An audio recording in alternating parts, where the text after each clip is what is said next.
Hello ladies and gentlemen, welcome to my YouTube channel. Today we are going to continue with our series on combined science that was written in November 2020. In the final exam, candidates are required to answer N2 questions, but we are going to answer all the questions from number 10 to number 12 since we are doing our revision. Number 10A is reading: the reaction between copper 2 oxide and hydrogen involves oxidation and reduction. So on number 10A part 1, we're supposed to define the term oxidation. So this is not my first time to see exactly a question like this.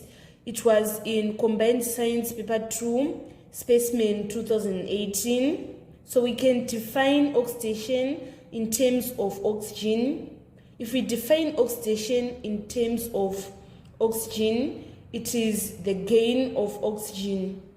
And then if we define oxidation in terms of electrons transfer, we are going to define oxidation as loss of electrons. And then if we define oxidation in terms of hydrogen, it is the loss of hydrogen. Let us move on to part 2. We're supposed to identify the reducing agent in the reaction between copper 2 oxide and hydrogen.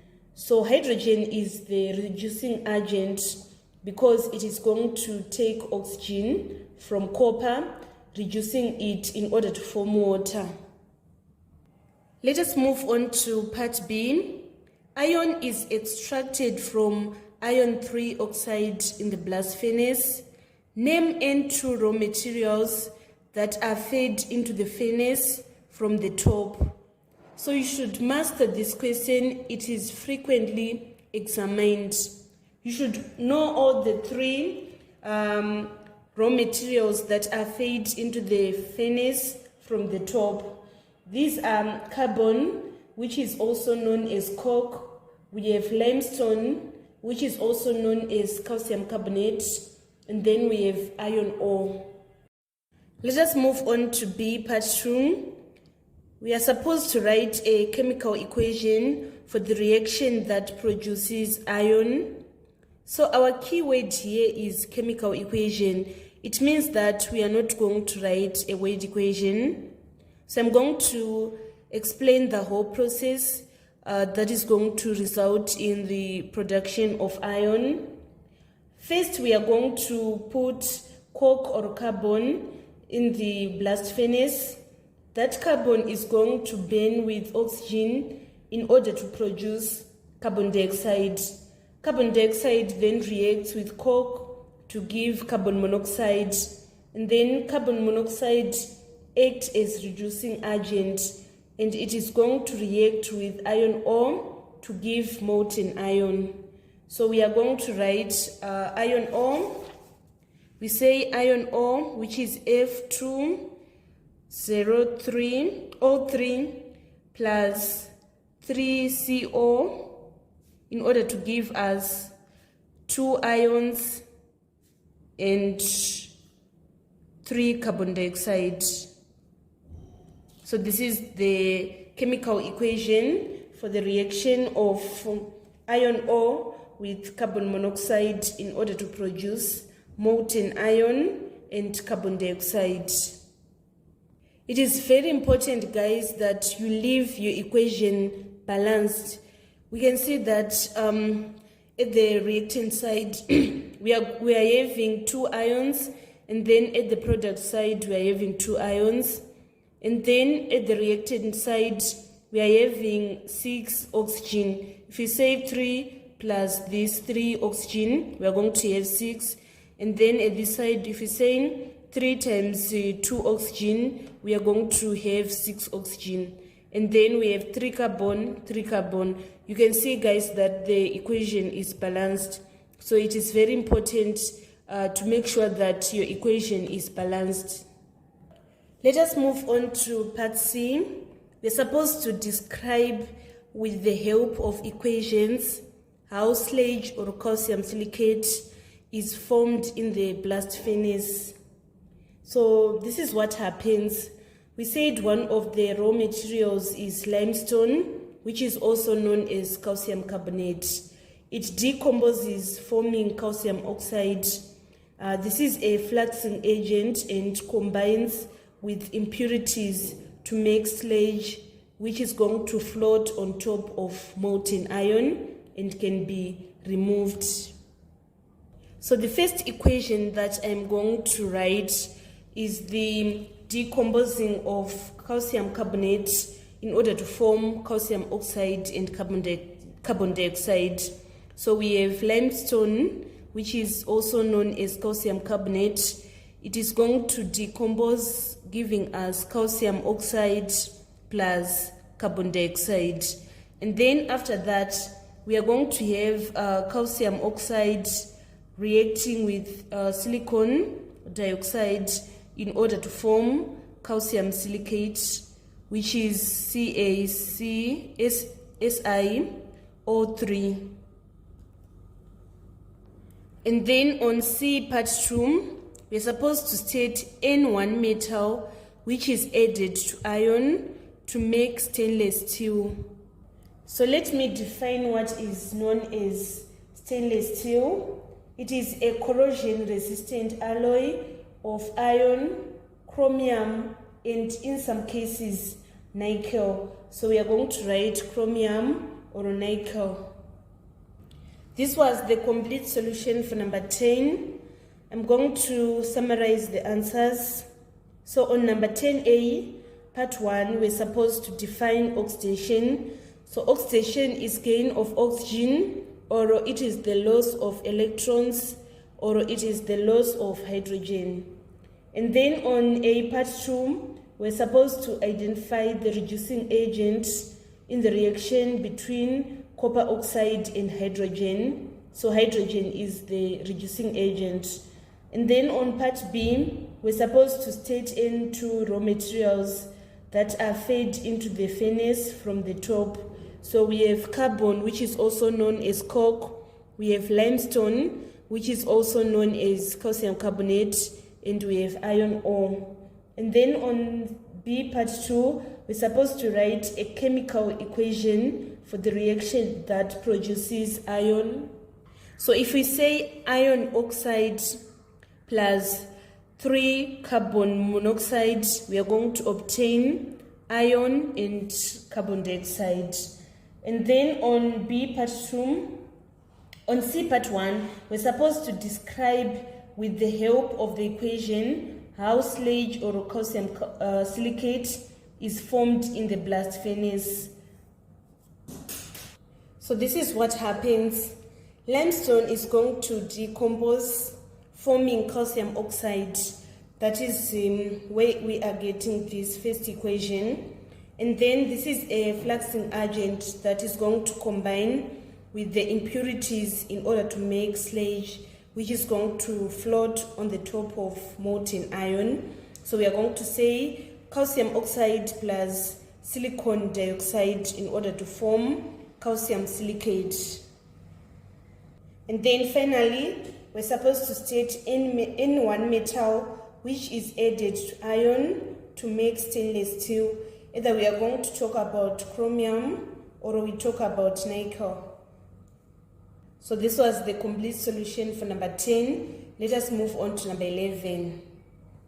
Number 11A, Fig 11.1 represents an incomplete electrolytic cell that can be used for copper plating in iron objects. On number 11A, part 1, we're supposed to define the term electrolysis.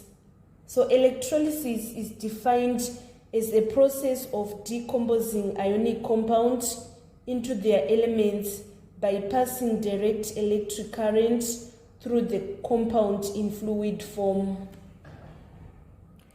Let us move on to number 10A, part 2. Name the electrolyte used in the process. So we use calcium sulfate. So I made a mistake. We use copper sulfate. And then in part 3, we're supposed to identify the missing apparatus. So we can see here that the battery is missing. And then on part B, state one change which occurs at the copper electrode and the ion object. So you should know that the copper electrode is the anode, and then the ion object is the cathode. When electric current is passed through the copper sulfate solution, a thin layer of copper metal is going to be deposited on the cathode, which is the ion object, and an equivalent amount of copper is going to be lost by anode, and it is going to be dissolved into the copper sulfate solution. Part C, state two reasons for electroplating ion objects. So the first reason is to prevent corrosion or rusting of iron.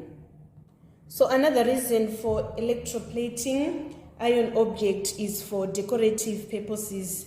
This is going to make it appear shining.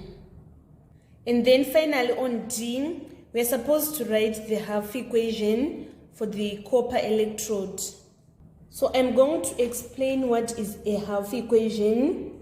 It shows what happens when ions gain or lose electrons. So here we need to explain what happens at the anode. Oxidation is going to take place. So we are going to have copper losing electrons in order to give us copper ions. This was the complete solution for number 11. On number 11A, part 1, we're supposed to define the term electrolysis. It is defined as a process of decomposing ionic compounds into their elements by passing direct current through compound in fluid form. And then we are supposed to state the electrolyte that is used in the process. We use copper sulfate, and then we're given the diagram. We're supposed to identify the missing apparatus. So we can see here that the battery is missing. And then on B, we're supposed to state one change that is going to occur at the copper electrode. So copper is going to lose, copper electrode loses copper that is going to be dissolved in the solution. And then a thin layer of copper metal is deposited on the cathode, which is the ion object. And then on part C, we're supposed to state two reasons for electroplating ion objects. So we electroplate ion objects in order to prevent corrosion or the rusting of iron. And another reason is for decorative purposes, to make it appear shining. And then on D, we're supposed to write down the half equation for the copper electrode. So we say at the copper electrode, oxidation is going to occur. So copper is going to lose electrons in order to form copper-2 ions, which are going to dissolve in the electrolyte solution. Let us now move on to number 12. Number 12, a volume of 0.025 cubic decimeter of 0.1 moles per cubic decimeter sodium hydroxide solution was put into a flask, and a few drops of phenolphthalein indicator were added. A volume of 0.020 cubic decimeter of dilute hydrochloric acid was used to completely neutralize sodium hydroxide solution. So on number 12A, we're supposed to name the method of neutralization that was used. So it is known as titration. And then on part B, we are supposed to explain the purpose of adding phenolphthalein indicator. So we use phenolphthalein indicator because it is going to indicate the end point of acid to base titration. Let us move on to part C. We're supposed to write a chemical equation for the reaction between sodium hydroxide and hydrochloric acid. So the key word here is chemical equation. We need to write using the chemical symbols. So here we are having sodium hydroxide. Sodium hydroxide is represented as NaOH, and then we add hydrochloric acid. We are going to form a salt, which is sodium chloride and water. So can you see, guys, that the equation is balanced? We have one sodium here, one chlorine, one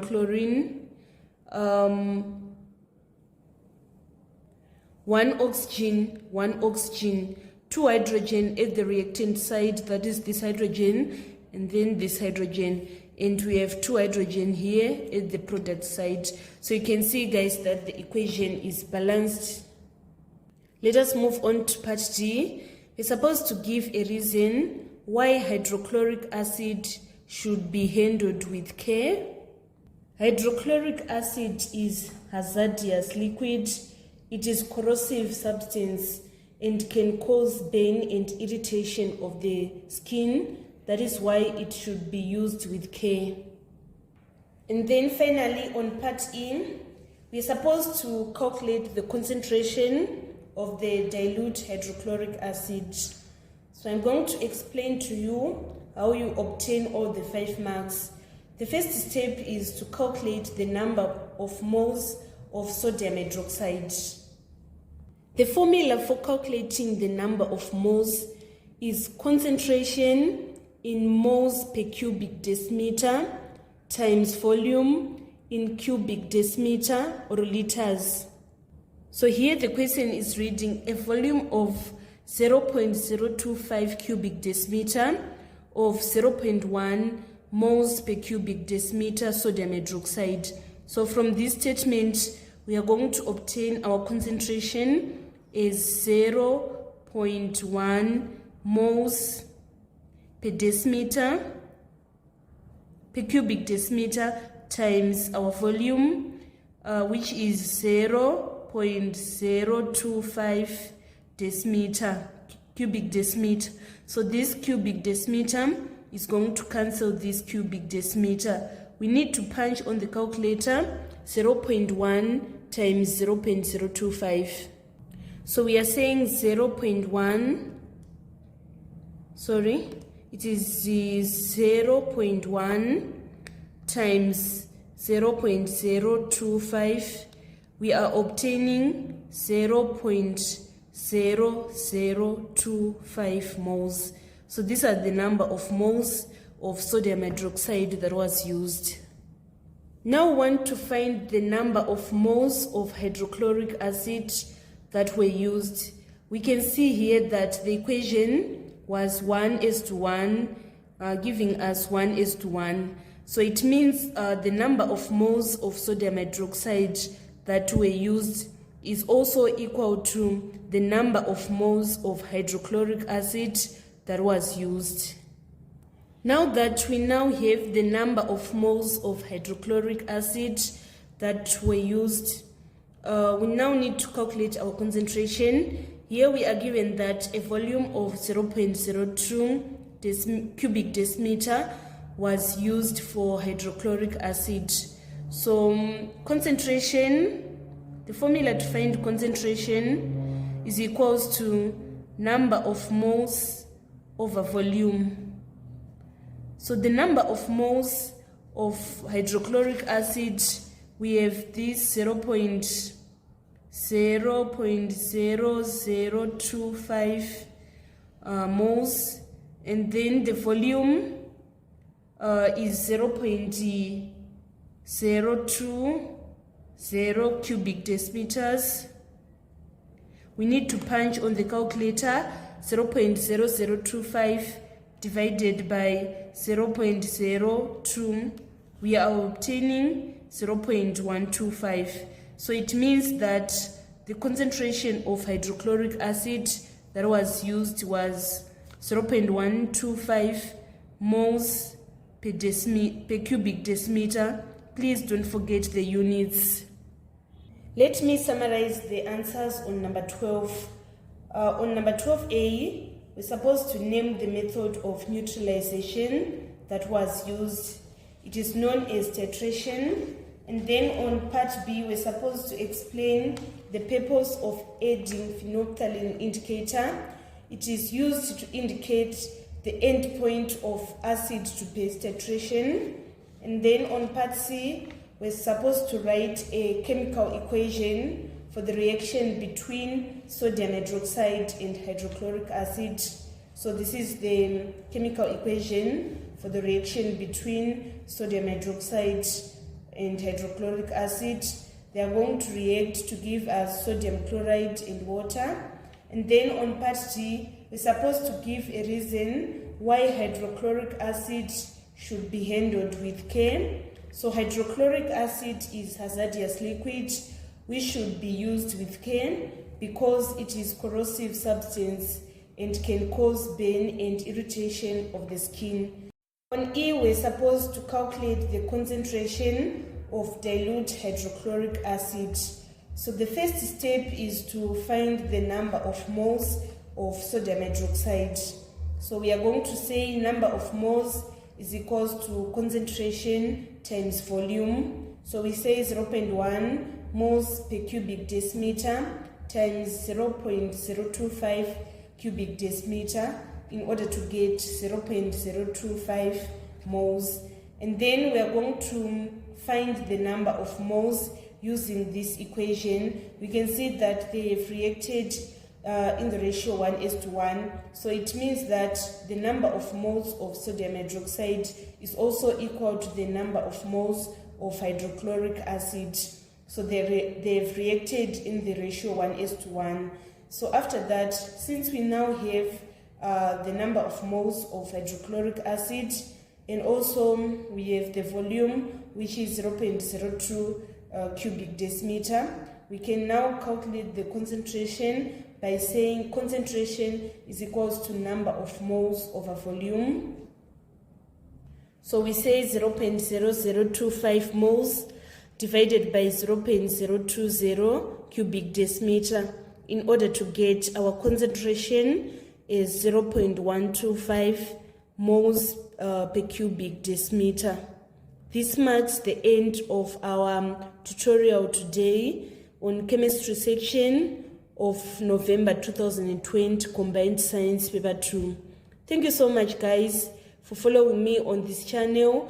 Please don't forget to subscribe, like, and share my videos. I love you all. This is Eve signing out.